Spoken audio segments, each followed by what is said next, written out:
What is earnest money? So I get this question all the time. What is it? How much is it supposed to be? When is it due? What if I don't end up buying the house? Do I get my earnest money back? So in today's video, first, I will answer all these questions, and I'm also going to go through different ways that a buyer can get their earnest money back if they decide not to buy the home. So if you've got any questions about earnest money, then this is the video for you. And stay till the end of the video because I'm going to tell you about a special addendum that you must have attached to your contract to ensure that you get your earnest money back if the appraisal doesn't come in at value. Now, in the absence of this addendum, you may not be able to get your earnest money back depending on the type of loan that you have. All right, guys. I'm Shelly Garg, selling homes since 2003. I'm your local area expert and Vastu Feng Shui consultant. I look forward to helping you buy or sell a home right here in Houston, Texas. So hi guys, my name is Shelly Garg and I'm a real estate broker and realtor here in the great state of Texas, and I've been in real estate for over 20 years since 2003. On this channel, I talk about all things related to living in Houston, Texas. It is where we talk about the good, the bad, and the ugly of living in Houston, Texas. And we receive calls and emails from clients just like yourself who are thinking about relocating to Houston, Texas. So regardless of whether you're thinking about moving here now or in the near future, or just contemplating whether Houston is the place for you, we would love to hear from you. We're just a phone call away, so call, text, or schedule a Zoom call via the link in the description. So let's get started. What is earnest money? And again, stick around till the end of the video so I can tell you about the special addendum that's required to ensure you get your earnest money back if the appraisal doesn't make value. So, earnest money. Think of it as good faith money that the buyer wants to purchase the seller's home. And once they're under contract, that buyer is going to give that earnest money that they plan to buy the home in good faith. So you're basically putting a small deposit on buying the home. Here in Texas, that earnest money is due 3 days after the contract has been signed by both parties. And please do not confuse that with being 3 business days. That is not, and I repeat, not 3 business days. The only exception to that is if the 3rd day happens to fall on a non-business day or a holiday. In that case, it will move to the next business day by 5 p.m. Time is of the essence in this paragraph of the contract, so please ensure that if you're a buyer, you must get that earnest money to the title company along with the option money, if you have bought the right to have an option period, to the title company before 5 p.m. that 3rd day. I really want to take a minute to explain this a little more, since not only the buyers and sellers, but even the real estate agents can get confused with this important timeline. So, if you're looking at a normal week without any national holidays and your contract, say, is executed on a Wednesday, then your earnest money is due on Monday by 5 p.m., the following Monday. But what if the contract is executed Thursday? Your earnest money is still due by Monday, 5 p.m. If it's executed on a Friday, you got that right. Saturday, Sunday, Monday, still due Monday by 5 p.m. So it's days and not business days. Like I said, the only exception to that is if that 3rd day happens to fall on a non-business day or a holiday. In that case, it will move to the next business day by 5 p.m. The next question I get a lot is, how much is the earnest money supposed to be? Well, typically, here in Texas, it is about 1% of the offer price that you have to put forward on a home. Again, it's all negotiable. But let's say you're purchasing the home for $800,000. 1% of that is $8,000. That is going to be due to the title company. How does the money get to the title company? So there are a couple of different ways that you can get that money as a buyer to the title company. You can write a check that can be written and FedEx to them. You can personally stop by as a buyer and drop it off at the title company and get a receipt for your dropping off the funds. Or you can also wire the funds from your bank into the title company's account. And guys, please don't underestimate the wire fraud. It is so common. So I do want to strongly advise you that you absolutely want to check with the title company about their routing number and account number on the phone before you wire funds into their account. Title companies know that you're going to be calling them to verify those funds. So make sure you get that number from the title company or from your real estate agent to call them and verify that this is the routing number and the account number that they need to wire you the money at. So make sure you don't just randomly wire funds. All right. And do not call the number, like I said, that's in the email that they're going to send you. You're welcome to Google the title company, get a proper number, or like I said, speak with your real estate agent and get that right number for the title company. Speak with a live person and say, hey, I'd like to wire some money to the account for my earnest money, and I just want to make sure that I've got the correct numbers before I do so. So verify the routing number and the account number with them over the phone. They do this all the time. They definitely know the reason why you're calling to make sure that that money is being sent to the right account. So before you wire funds, call to make sure that you're wiring them to the correct account so you don't lose your money. And you want to do that during closing as well, making sure to avoid any kind of wire fraud. Next, does the earnest money count towards a down payment on my house? Well, the answer is yes.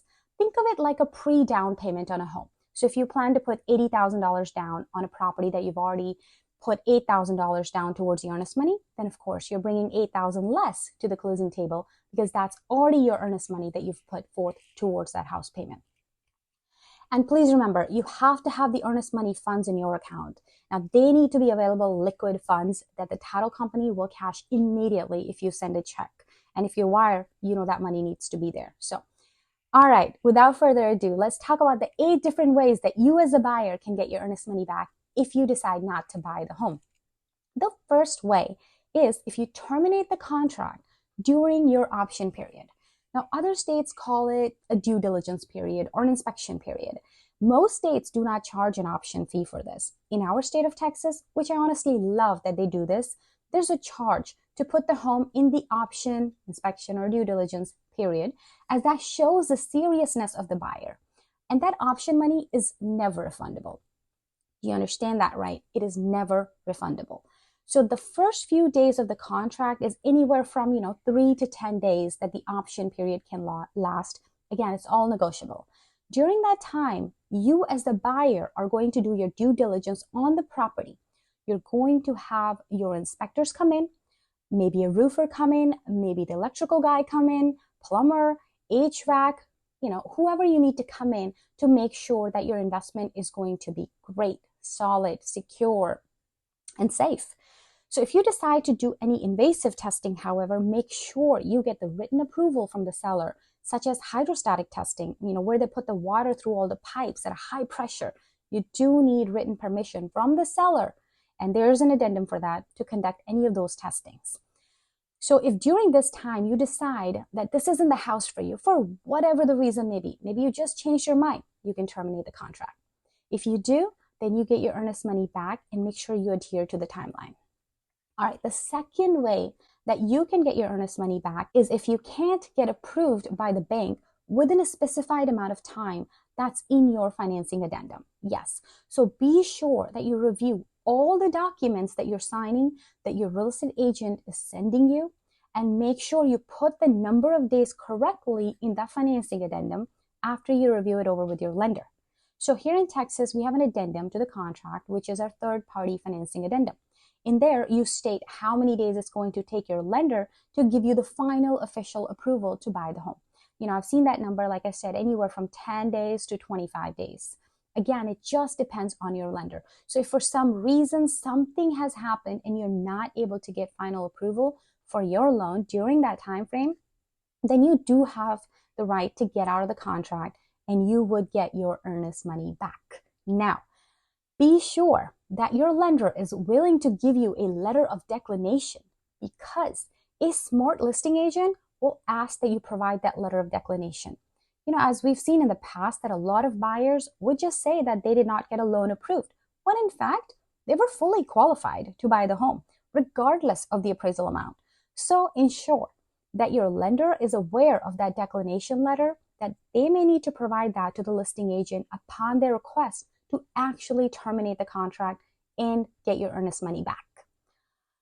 On the flip side, if you can't get that loan approval and you're outside of that X number of days, then the seller might be entitled to keep your earnest money. So make sure you consult with your attorney on that. If you don't exit the contract for any other reasons. All right. Now, the third way to get your earnest money back is if the appraisal comes in lower than what the contract has been agreed upon. Only in some cases and certain types of loans would allow that. And I will talk about it in the end on what addendum you have to ensure that you get your earnest money back, even if the appraisal comes lower, especially with the conventional loan. It's always so terrible when this happens. Well, let's say you're under contract by the home to buy the home for $800,000, but the appraiser appraises it at $750,000. Of course, they have to justify it with the comps in the area. So the bank is only going to lend you the money with the appraisal being at $750,000. So if you're borrowing 80% loan to value, then you'll get 80% of the $750,000 and not the $80,000. So it is crucial in some instances that the appraisal meets or exceeds the purchase price. Otherwise, you will have to bring the additional money to the table. Say you have a conventional loan and the appraisal comes in lower and you have that additional addendum that I will tell you about at the end of the video, then a couple of things can happen. The sellers can agree to reduce the price of the home to the appraised value, or you as the buyer can bring the difference in the purchase price and the appraised value to the table. In this case, it would be an additional $50,000, or you can renegotiate another price that works better for you as the buyer. Well, let's say the seller is not going to reduce that price down to the appraised value, and you don't bring the additional difference to the table. Then the contract will need to be terminated. And if so, you as the buyer would get your earnest money back. Again, like I said, it is important you understand that you will need to have that addendum to ensure you get your earnest money back, especially if you have a conventional loan. All right. The fourth reason you might get your earnest money back is if you're under contract to purchase this home contingent upon the sale of your current home, and that home doesn't sell, then you would get your earnest money back. Again, there is a required addendum for that you must have attached to the original contract to ensure you get your earnest money back. So because you're submitting an offer that's contingent that this home sells, and if it doesn't sell, well then, unfortunately, you're going to have to terminate the contract on the house that you're buying. But you would get your earnest money back in that scenario. You do need to ensure that the dates in that addendum that I'm telling you about are solid in terms of when the other home is supposed to close. All right, let's move on to the fifth. We're almost coming close. The fifth way a buyer can get their earnest money back is, say, something shows up on the title commitment. Now, you have a couple of days to object to anything on that title commitment, and that number of days is negotiable and should be agreed upon upfront before the title commitment has been delivered. Now, when I say, something weird, I guess, shows up, it means there may be a lien on the property that the seller may not know about and maybe doesn't plan to take care of it when they sell the house. That's not good. Or maybe if the sellers don't have an actual right to sell that property, maybe it's a family member's home that they're planning to sell. Well, they can't really sell it if they're not on the title, or if there are other people on the title that are not on the contract itself. So these are all called encumbrances to the title and need to be cleared. What if there's a mineral lease on the property, etc.? So if there's something on that commitment that you object to that is mentioned under the objections listed on the contract, then you can terminate the contract within those X number of days, and your earnest money would then be refunded to you. All right, guys, we're moving on to the sixth way that a buyer can terminate the contract and get their earnest money back. That is any objections to the survey. For instance, let's say the buyer wants to build a pool on the property. However, the survey reveals that there's an easement, that goes all across the area in the back where they actually want to put a pool. Now, as long as you have that listed in the objections section, you should be able to terminate your contract and get your earnest money back. I would be as specific as possible with the location where you would like to have that pool in the objections. Make sure you let your real estate agent know that. All right, almost done. The seventh way that a buyer can retain their earnest money is if during the final walkthrough, when you go through the home with your agent and some of the repairs that you had agreed upon, that the seller had agreed upon, that the seller would fix, weren't actually fixed. You can then terminate the contract and get your earnest money back. Okay, so these were the several ways that you can get your earnest money back. Now let's talk about that one addendum that you must have. The appraisal comes in lower than the purchase price. So this addendum is called the addendum concerning right to terminate due to lender's appraisal. And you must check the third box that says additional right to terminate, and you should put in a good amount of days there that is going to be sufficient enough for you to get the appraisal done and get that value back. If you have put in the right number of days and the right appraisal amount, which should coincide with your purchase price, then you should be good to go on that. Please consult with your real estate agent, and I would always highly advise a real estate attorney as well. So, but definitely make sure you understand this form when it comes to conventional loans and the appraisal not meeting the purchase price. And I want to stress in this video that this video is not a substitute for a legal advice from a real estate attorney. So if you have any questions about your earnest money or about your contracts itself, please make sure to consult a real estate attorney for any of your questions answered. Alright guys, I hope you enjoyed this video. Please give me a thumbs up, hit the like button, and subscribe to the channel so you don't miss out on any other videos that we post regularly, and look forward to helping you guys move to Houston. I'm Shelly Garg, selling homes since 2003. I'm your local area expert and Vastu Feng Shui consultant. I look forward to helping you buy or sell a home right here in Houston, Texas.